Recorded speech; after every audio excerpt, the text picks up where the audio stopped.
Now I will invite Mr. Ben Leet, who is the Managing Director of Instantly Europe, which is audience and insight technology provider.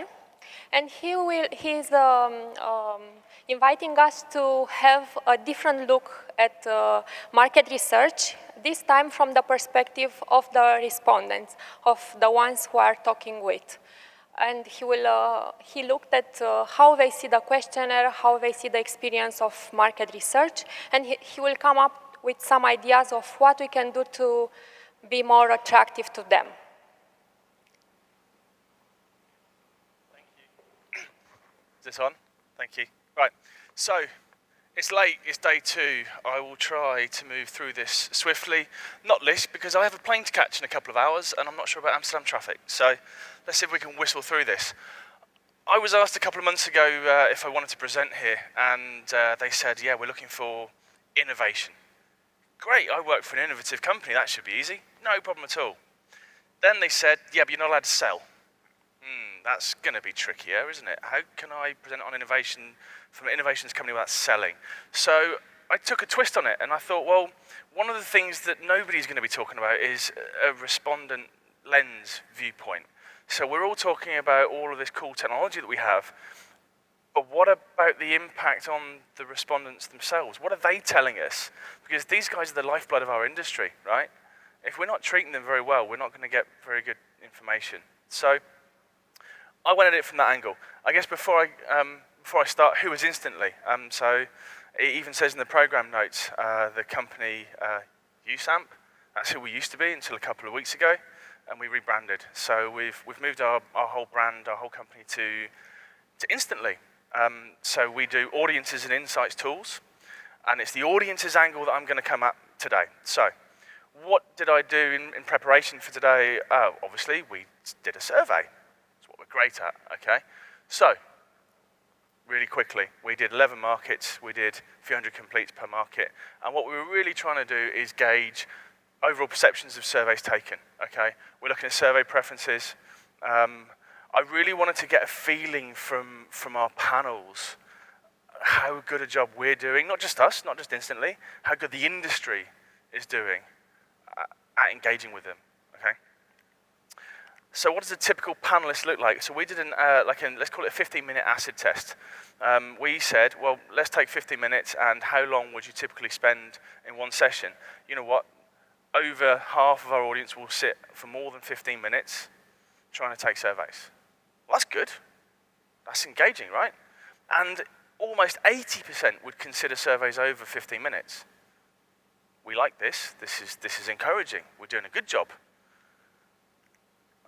And then they said if they dropped out, it would be because of incentives or a boring experience or questions blur. So incentive we can control, and we would say that up front, so I'm less worried about that. Boring experience, questions blurring, that starts to get a little more interesting. I'm digging into this data in a bit more detail now. So then we asked a question about straight lining. At what point on average do respondents start to think about straight lining? We've all seen these horrible grid questions. We've probably written them. Have we ever tried to take one? I doubt it. So at least occasionally, so we had over 2/3 of our respondents said at least occasionally they would straight line a grid if it was more than 10 codes. Okay, well, I would say don't write a grid with 10 codes. This is the really worrying thing for me, speeders. So we all say, speeders, that's terrible. Well, it is, because they're not really paying attention. They're just trying to get through their survey as fast as they can. Scott from Vision Critical this morning had his own experience of being in a hotel and trying to speed through a survey because it was 100 questions long. 80% of our panelists, 80%, said that they have at least occasionally sped through a survey. So we've got a dynamic where they will sit, they will take their time, but they will speed through it if it's too long, and especially if it's too boring. Now, interesting one. Hands up in the audience, who is from France? Do we have any French people in the room? I can see 2. Congratulations, French people, you win.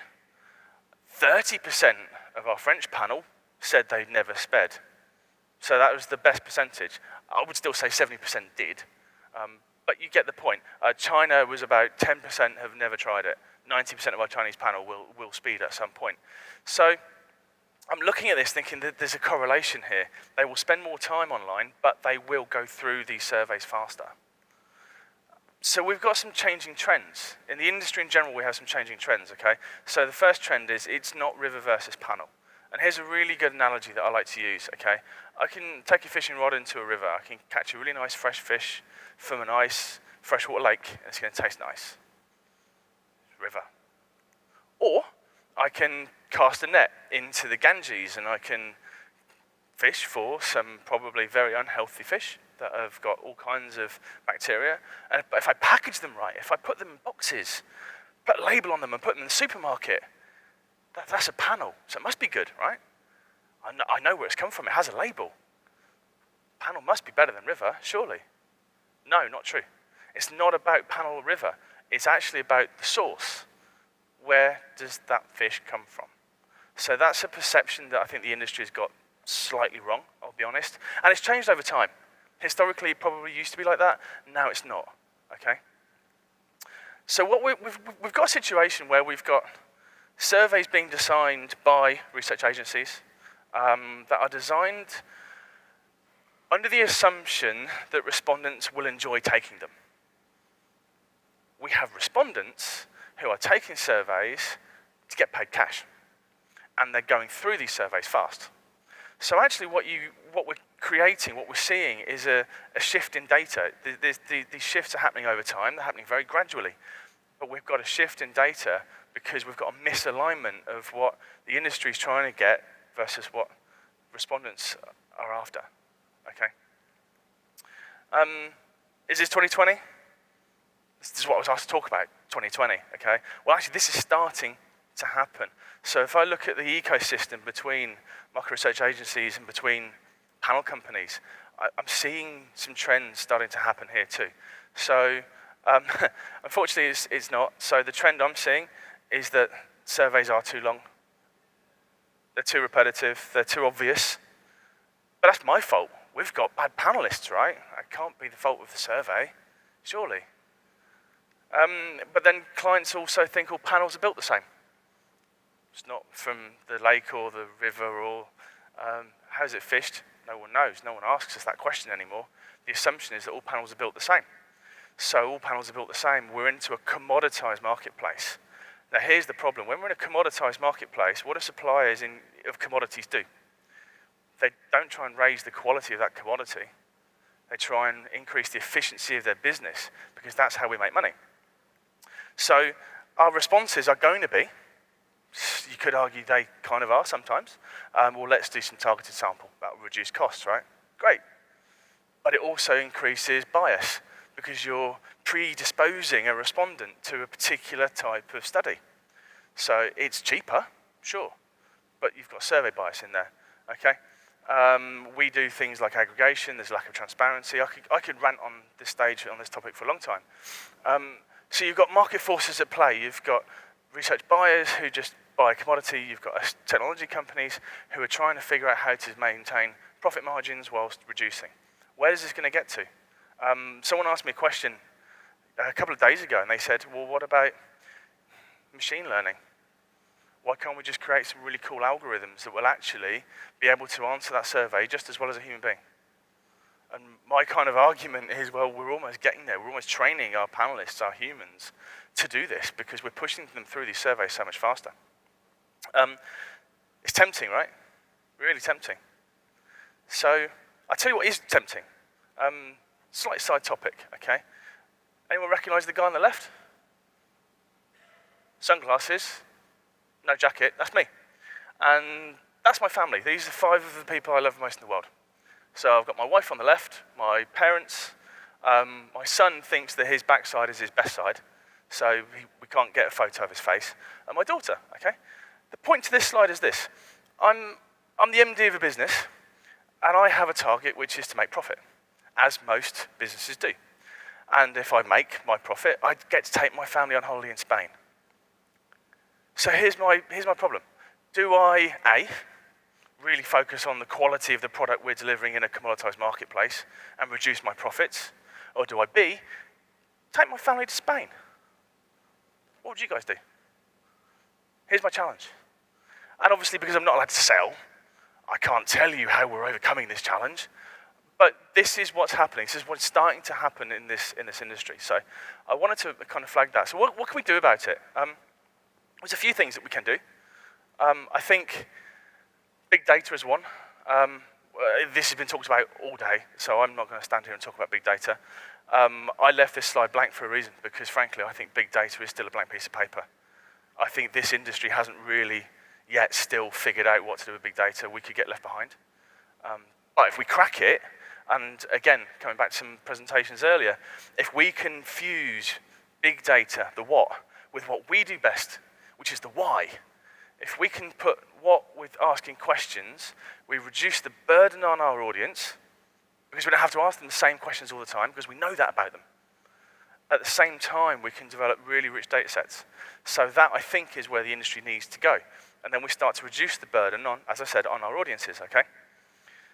The next thing is think mobile. My good friend Dan Foreman stood here and said, 2011, 2012, 2013, 2014.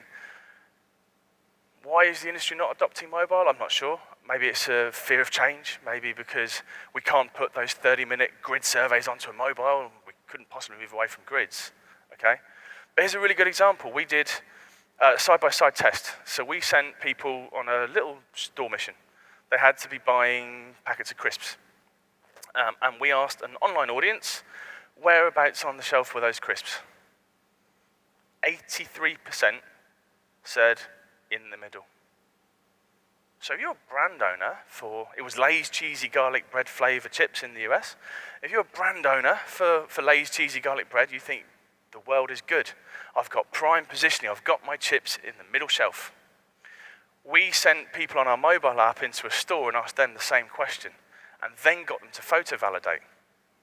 57% of the products are actually on the bottom shelf. Bad news. And we have the photos. We have about 3 or 4 of these. So that tells a very different story. My point to this is, it can't just be about online now. It has to be about mobile. It has to be engaging people with this device that's in their pocket that's always on. And if we do that, we capture them in real time. We've heard lots of things this last 2 days about system 1, system 2. You know, well, mobile is almost system 1. It's instinctual. It's in their pocket. It's an extension of me. My mobile is me. I don't think, I don't rationalize. Especially in a store environment. I've got my kids. You've seen photos of them, right? I've got my kids running around while I'm trying to do some shopping. I will answer the truth and I will move on fast. I won't rationalize the decision. So mobile, I think, is another thing we have to be doing. Oh, there you go, more pictures. Think about the audience. You guys are my audience. I'm not going to stand here for half an hour talking about loads of boring charts. I'll lose you. Same thing when we're talking about our audience. Exactly the same thing. We have to engage with them in different ways. Otherwise, we're just collecting data for the sake of collecting data. It sounds doom and gloom, but I'm sorry, that's the way it's going. This trend is not going to reverse. If you think about humans and our attention spans, it's diminishing almost by the day. So we're asking more of them with a decreasing attention span, and we're paying them less.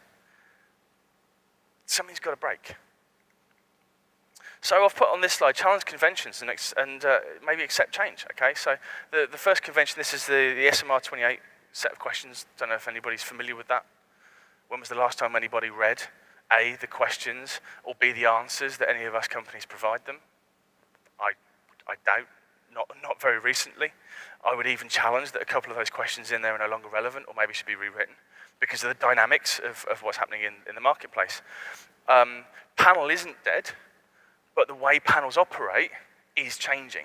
It's not a case anymore of, well, I have respondent A and he's going to stick around for 2 years and we can email him an invite once a month and he'll give us an honest answer. That doesn't work anymore. It can't work anymore. The business model doesn't allow it to work. So the traditional one invite per panelist model has gone. I promise you it's gone. So we have to find other ways of engaging with these people. Otherwise, the data we collect isn't going to be great.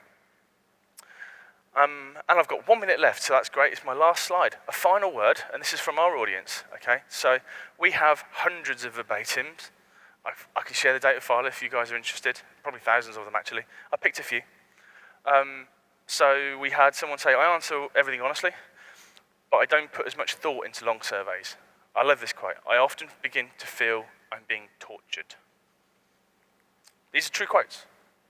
The survey always takes longer than they say, sometimes twice as long to do them properly. Be able to complete on a tablet, I think that's a fairly obvious one. We've all talked about the fact that everybody's on a mobile device. I remember 7 or 8 years ago, the in thing was Flash programming. We can do Flash, which means we can do these really sexy slider bars. They don't work on mobile devices. Sorry, guys. The world has moved. Use my personal profile data. Exactly. That's big data.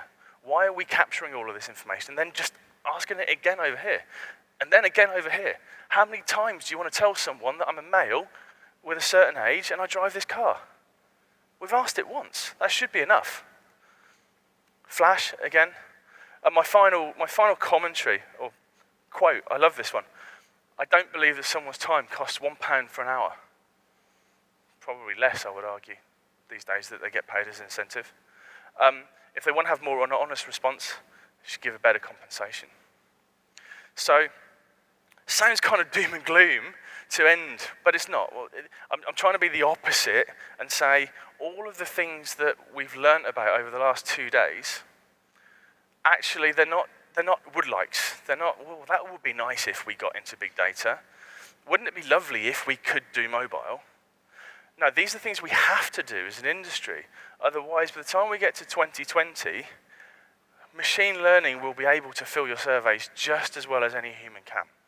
And that's nowhere that any of us in this room wants to go to.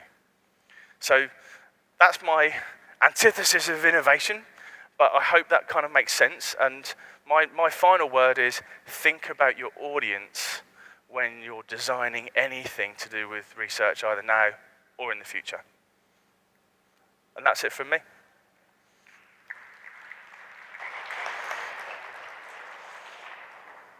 Questions?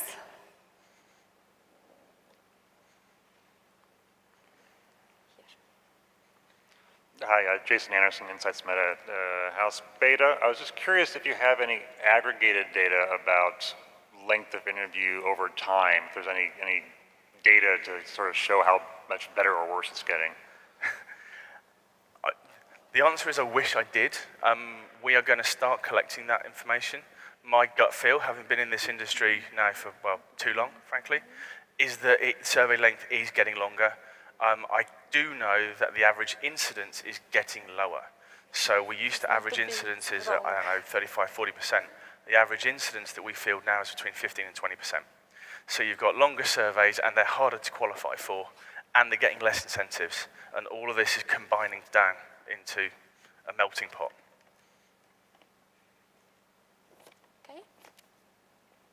Okay, Maya from Saros Research, House Theta. I just wanted to say I recognise all of those verbatims 100% from qualitative recruitment. People say exactly the same stuff to us, and when they screen out, they don't even get the pound. Yep. So please, I agree with everything. If we can keep screening questions, avoid the horrible grids.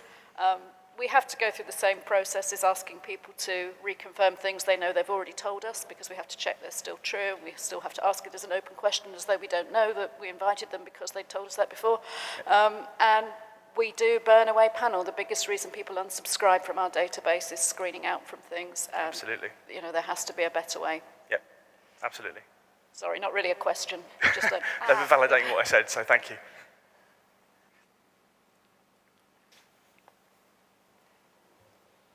Dave Crothers, VoxPopMe, Alpha House.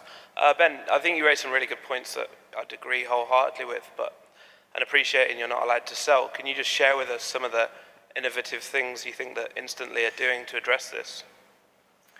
Yeah, so I guess from an audience engagement perspective, what we're trying to do is almost take the high ground and say, why are we as a company not asking our own audience questions?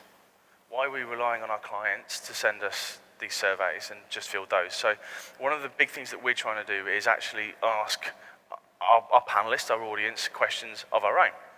that also then allows us to start building up more of these data sets that may at some point be commercially valuable. We're also looking at these insights tools, of course, our audience is part of that.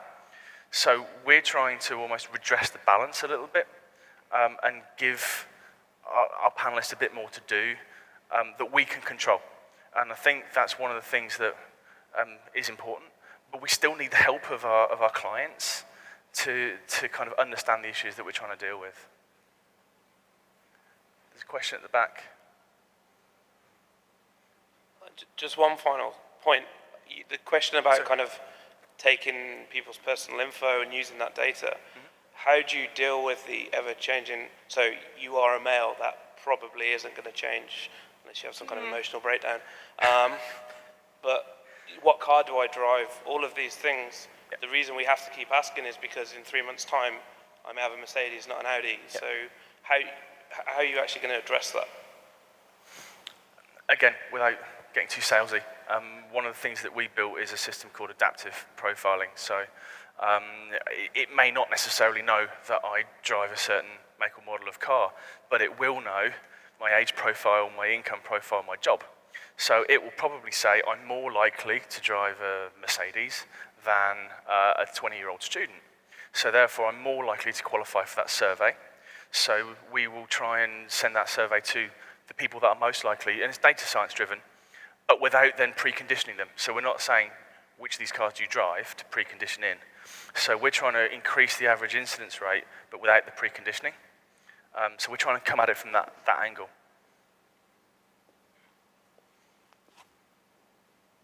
Okay. I have one final question for you.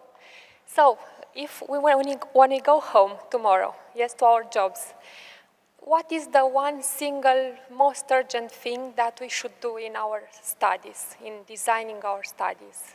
Half the interview length. Half the interview length. Okay. Interview length is a killer, and we're throwing too much at a survey. We need to be thinking much more clearly about how can I take that 30 minutes into 15 minutes. Thank you. Super. Thanks. Thank you.